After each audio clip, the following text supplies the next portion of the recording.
Thank the law you're here. That madman was out of control. You were right to put him down. And what about you? I'm not hurt. Well, you've put down the worst rock. We don't have a moment to lose. It's been 3 years since we've received a message. We've had no... 2 years ago, the Earth Directorate's frigate Earth is only an idea to... That's precisely why no one else must know the truth. You mean... we're all... You sound frightened, Miss Holcomb. You should be. We're alone, Captain. That's all I know for certain. Whatever happens to the...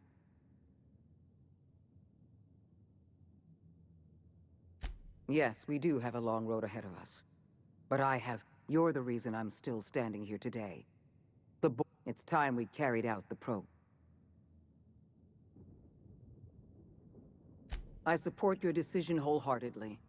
You've proved now more than ever before Halcyon needs strong... We're on our own now. Earth...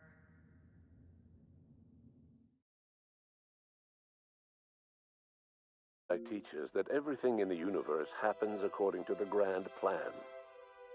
From the moment the riots in Tartarus ended in a total victory for the Board. Without any significant threats to challenge their power, the Board asserted their control over the colony. The Lifetime Employment Program began immediately, and the people of Halcyon did exactly what they were expected to do. They obeyed. Sophia Akande converted the labyrinth from a prison to a processing center. She jettisoned the original colonists out of the Hope and transformed the ship into a massive storage facility. One by one, the workers of Halcyon surrendered themselves to the program. They arrived with their families and their friends, their colleagues and their neighbors, and then, one by one, they marched into their stasis chambers. As the workers of Halcyon slept in their hibernation chambers, their settlements became ghost towns, left behind by the Board to be reclaimed by nature. Only Byzantium remained, a shining beacon of civilization in an otherwise abandoned colony. The people of Byzantium spent the rest of their days gorging themselves on their stockpile of resources. As for the workers of Halcyon, they never felt the effects of the collapse.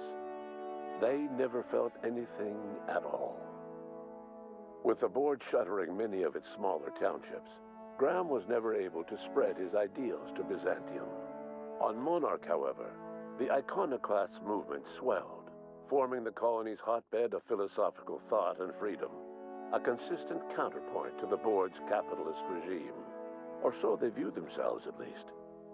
The Byzantium elite find it endearing that those anarchistic hoopleheads are still allowed to breathe Halcyon air. Over the years, the ruins of Edgewater caused irreversible environmental damage to the landscape of Emerald Vale, owing largely to the presence of toxic compounds in the town's building materials. As for Edgewater's former workers, their remains provided a source of nourishment for the region's fauna, leading to an explosion in the sprat population. The collapse of Edgewater left its workers bereft of any purpose in life. Most of them made their way to Adelaide Medevitt's camp, hoping to ingratiate themselves into her favor. Adelaide accepted only a few to her community. The rest were turned away and likely died of starvation. Nevertheless, Adelaide's camp grew into a well-established town. It was only a matter of time before the adjutant sent her troops to wipe out Adelaide's town. Only one deserter escaped the massacre. He was believed to be carrying the last remaining copy of Adelaide's research. The bounty on his head remains unclaimed. While the ground listened to make some difficult calls on behalf of her community. The work of maintaining independence was an uphill climb, and she found herself caving to bad faith compromises with the Board. Time will tell if the Groundbreaker can endure. As smaller settlements were swallowed up and their workers drafted into the lifetime employment program, Byzantium continued to thrive. While its citizens lived in decadence and extravagance, a small cadre of scientists worked to solve the nutrition crisis that threatened Halcyon. No one else much noticed the townships that disappeared from the map, or the luxuries that slowly lost their luster year by year. Your influence shifted Ellie's perspective. She finally admitted, albeit grudgingly, that she just might need other people. Sometimes. With a steady income from the life insurance payouts, she was finally able to afford a ship of her own. She hired a small crew and flew supply missions to communities on the fringe. Some of them were even legal. As the board reasserted control over Halcyon, Felix came to realize that his life as an upstart rebel had come to an end. The board's victory crushed any hope for a grand revolution across Halcyon. And so Felix, once again, found himself without a purpose in life. And so, disillusioned with his former boss and with nowhere left to go, Felix left his crew without saying goodbye. He was never heard from again.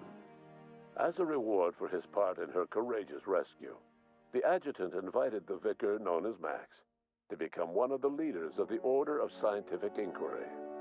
But Max had no interest in serving any organization, let alone the OSI, which he knew would never tolerate his heretical theories.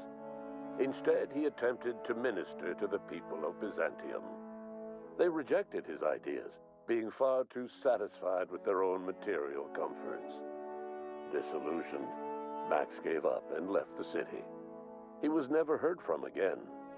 Once the matter with the Hope colonists was resolved, Junlei bashfully asked Parvati if she'd like to join her permanently on the Groundbreaker, and Parvati enthusiastically, if somewhat awkwardly, agreed. As the board began to roll out their lifetime employment program, Parvati was increasingly plagued by dreams of freezing to death, and rarely left their shared quarters. Stymied by dwindling resources, Junlei struggled to keep the Groundbreaker afloat. Their relationship couldn't survive the strain. Parvati moved into crew quarters and found work servicing water pumps in hydroponics. Nyoka returned to Monarch to take another crack at making a permanent life for herself. She formed the Charon Group, a mercenary outfit of ragtag survivalists and wilderness experts. Anyone in need of a guide or just looking to throw back a beer and swap stories could find her camping on the trail or clearing an infestation. The SAM unit that accompanied you spread awareness of the product line's superior sanitation and maintenance capabilities across what was left of the colony. This led to a boost in SAM unit sales. Did you know that SAM units are the longest-lasting, toughest-acting cleaning solution in Halcyon? Minister Clark was released from house arrest, and his contact with you gave him a sense of renewed purpose and vigor. Once it became clear that no help would be coming from Earth, he threw his considerable efforts and talents into helping Halcyon manage the crisis before it. Adjutant Sophia Akande was instrumental in executing the Lifetime Employment Program.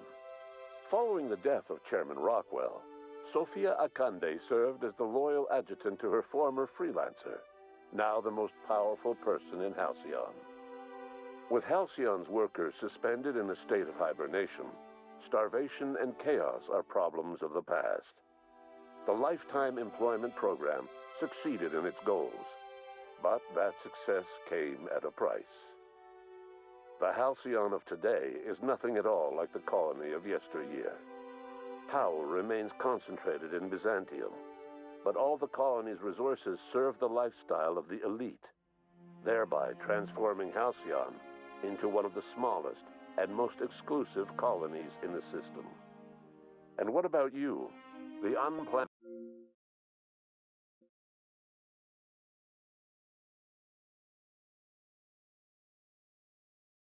in the system?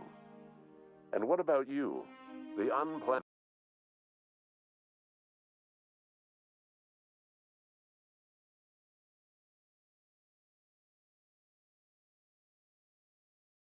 variable in the history of Halcyon.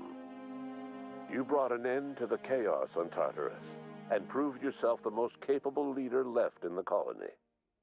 With Sophia Akande as your adjutant, you returned in triumph to Byzantium. All of Halcyon was yours. In time, you demonstrated a talent for leadership that far surpassed your predecessor, Chairman Rockwell. With your steady hand, you guided Halcyon through the turbulent years to follow and helped ensure the colony's survival. No one knows what's happened to Earth, and no one knows what the future has in store for Halcyon. All we know for certain is this: the name of the Unreliable and that of its intrepid captain will remain the subject of countless stories for years to come. Why won't you just...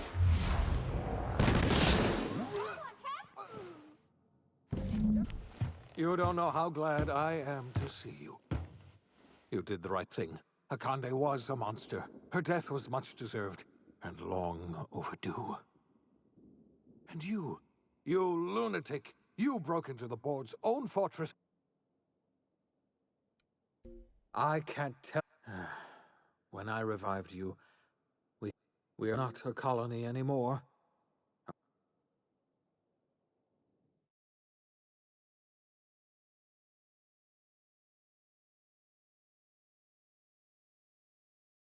The OSI teaches that everything in the universe happens according to the grand plan. But the stranger that arrived in Hell was an unplanned variable. From the moment she landed in Emerald Vale, her actions altered the course of history. The events on Tartarus brought about the end of the board's authority. But the board's mistakes would haunt the colony for decades to come. The damage they left behind would require the work of a generation to repair. Dr. Phineas Wells began reviving a handful of the Hope's colonists: engineers, scientists, technicians, and intellectuals. They were among the brightest minds the Earth had ever sent out into the stars. The Hope scientists and engineers woke up in a colony descending headlong into total collapse. With no way to return to Earth, they had no choice but to band together and devote themselves to the cause of saving Halcyon. The people of Halcyon were nothing if not hardy. In the absence of the board's authority, many of the colony's settlements banded together with a single purpose in mind: survival.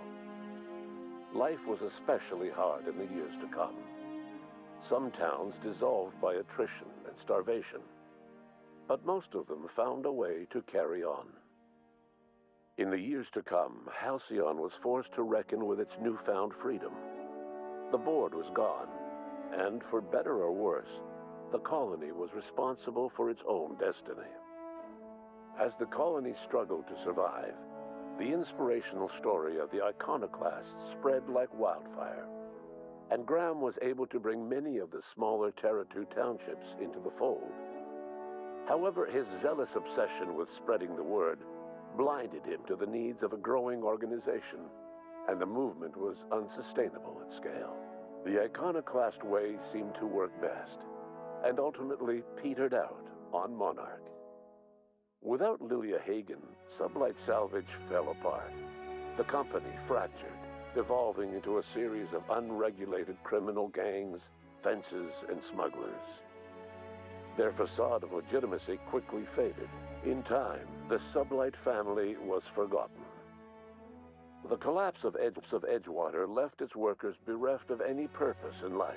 Most of them made their way to Adelaide McDevitt's camp, hoping to ingratiate themselves into her favor.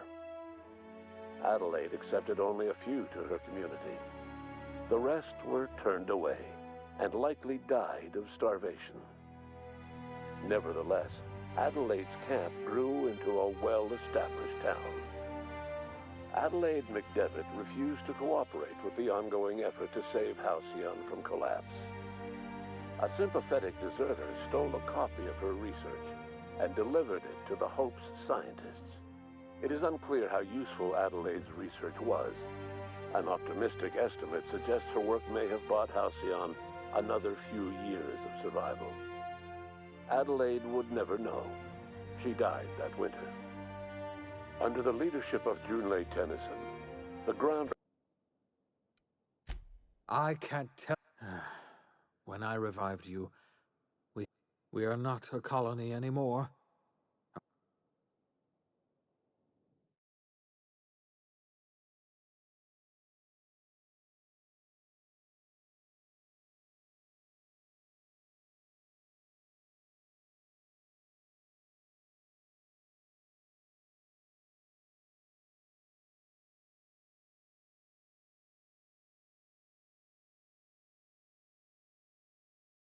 out on Monarch. Without Lilia Hagen, Sublight Salvage fell apart. The company fractured, devolving into a series of unregulated criminal gangs, fences, and smugglers. Their facade of legitimacy quickly faded. In time, the Sublight family was forgotten. The collapse of Edgewater left its workers bereft of any purpose in life. Most of them made their way to Adelaide McDevitt's camp, hoping to ingratiate themselves into her favor. Adelaide accepted only a few to her community. The rest were turned away and likely died of starvation. Nevertheless, Adelaide's camp grew into a well-established town. Adelaide McDevitt refused to cooperate with the ongoing effort to save Halcyon from collapse.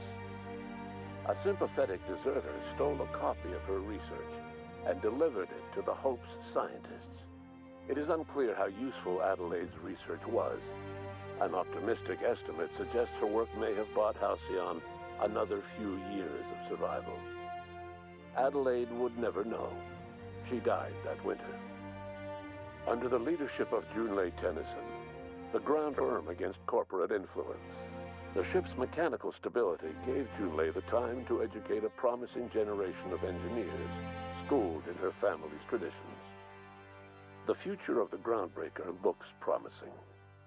The rediscovery of the Hope and the abandonment of the lifetime employment program forced Byzantium to come to terms with some uncomfortable realities about the state of Halcyon.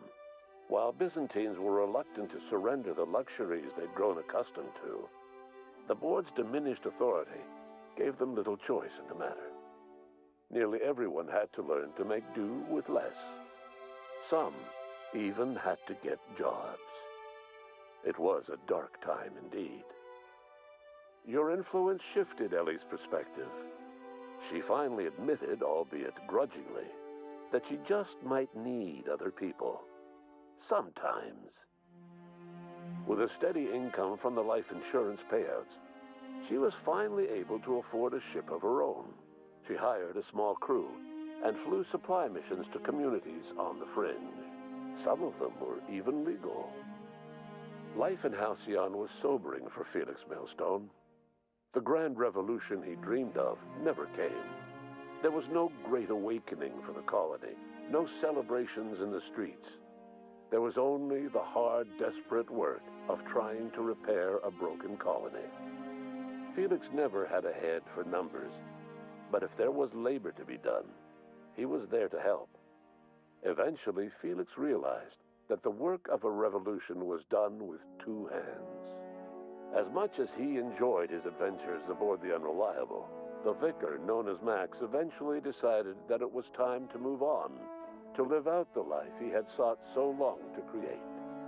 He knew there were many in the colony who carried burdens much worse than the ones he had struggled with, and he devoted himself to easing their suffering wherever he could. He only ever took up arms again to defend the defenseless. Unshackled from a lifetime of striving and fighting the universe and himself, Vicar Maximilian de Soto was finally at peace. Once the matter with the Hope colonists was resolved, Junlei bashfully asked Parvati if she'd like to join her permanently on the Groundbreaker. He enthusiastically, if somewhat awkwardly, agreed. The stories of her adventures spread across the colony, and Parvati soon found herself the center of attention. Having served as the engineer of a renowned spacecraft, tramp freighters and wildcat miners sought her out by name. and in no time, she was a fixture in the Groundbreaker's mechanical ecosystem. She and Junlei were never far apart. Nyoka returned to Monarch to take another crack at making a permanent life for herself. She formed the Charon Group, a mercenary outfit of ragtag survivalists and wilderness experts. Anyone in need of a guide, or just looking to throw back a beer and swap stories, could find her camping on the trail or clearing an infestation. The SAM unit that accompanied you spread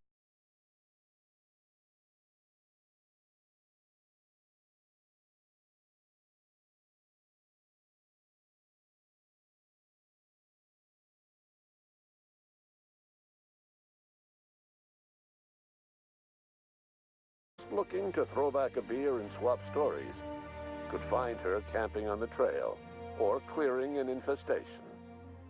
The SAM unit that accompanied you spread a product line's superior sanitation and maintenance capabilities across what was left of the colony. This led to a boost in SAM unit sales. Did you know that SAM units are the longest-lasting, toughest-acting cleaning solution in Halcyon? Minister Clark was released from house arrest, and his contact with you gave him a sense of renewed purpose and vigor. Once it became clear that no help would be coming from Earth, he threw his considerable efforts and talents into helping Halcyon manage the crisis before it. As for Dr. Phineas Wells, he spent his remaining years in his orbital lab. Though he was always haunted by the failures of his past, he was determined to make things right by building toward the future. Dr. Wells was able to revive many more scientists and engineers than he first expected, thanks to the additional batch of chemicals you stole from the Ministry. Wells never forgot about the human lives that were lost in acquiring these chemicals. The revival project was hard and painful work, but in the end, despite limited resources, over half the Hope's colonists were successfully revived. Even after Wells passed away, the Hope scientists and engineers worked night and day to pull Halcyon from the brink of collapse. Their efforts continue to this day, which may be reason enough for optimism. Dr. Wells laid the groundwork for the project to save the colony, but he would never live to see the fruits of his labor. He passed away a few years later. His work was carried on by the scientists and engineers he revived. Life will never be the same in Halcyon. It is widely agreed that the colony has a chance of stabilizing within a generation, owing to the hard work and determination of the surviving colonists. Recovery is a distant goal, and the path is long and uncertain. But the people of Halcyon carry on, determined as ever. And what about you, the unplanned variable in the Hispanium? Long after Wells passed away, you carried on his work with more energy, determination, and brilliance than he could ever muster. The years that followed were hard, but Halcyon survived by the efforts of the Hope's most promising colonists, the greatest of which was you. No one knows what's happened to Earth, and no one knows what the future has in store for Halcyon. All we know for certain is this: the name of the Unreliable and that of its intrepid captain will remain the subject of countless stories for years to come. I was intrigued by leaving you. Fair enough. I'm giving you exact... Interesting that you think I'm going to die here. I believe I'm more...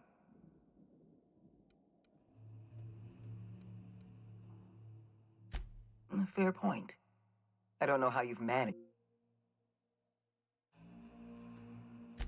There isn't much of a board left, thanks to you. I'm aware of Dr. Wells' plan. Revive some brilliant science.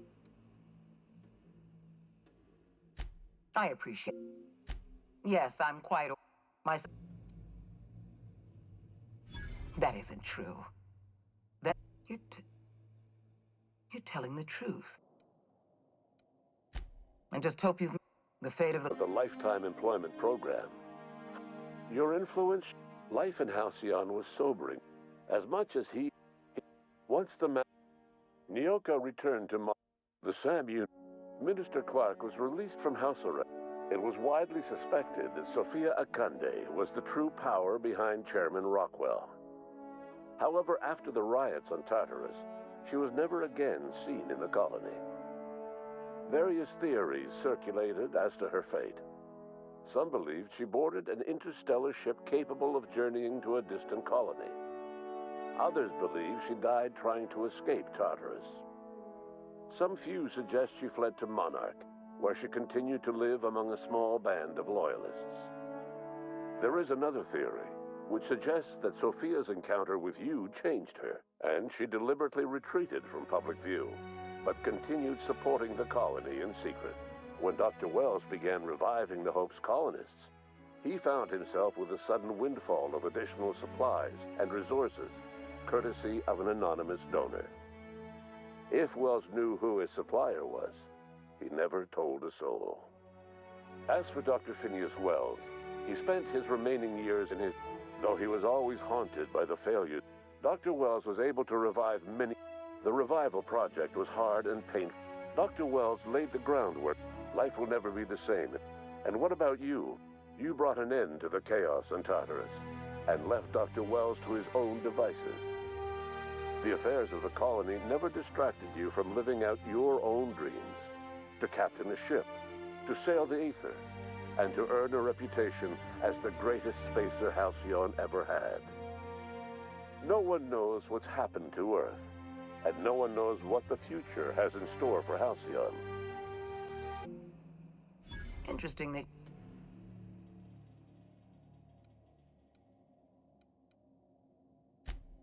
I've devoted...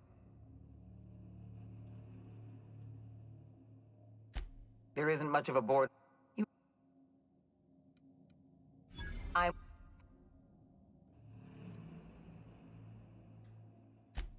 appreciate... When you put it that way, no. Damn it all. Very well. Congratulations, Captain. You've outplayed. And just hope you've made the fate of the colony is in your hands now. Despite limited resources, over half the... Dr. Wells, life will never be the same. And what about you? You brought an end to the chaos on Tartarus, and proved yourself the most capable leader left in the colony. You administered the colony in your own image. With the old power of the board destroyed, a new government of Halcyon rose with you at its center. With your steady hand, you guided Halcyon through the turbulent years that were to follow, and helped ensure the survival of the colony until the end of your days. No one knows what's happened to Earth, and no one knows what the future has in store.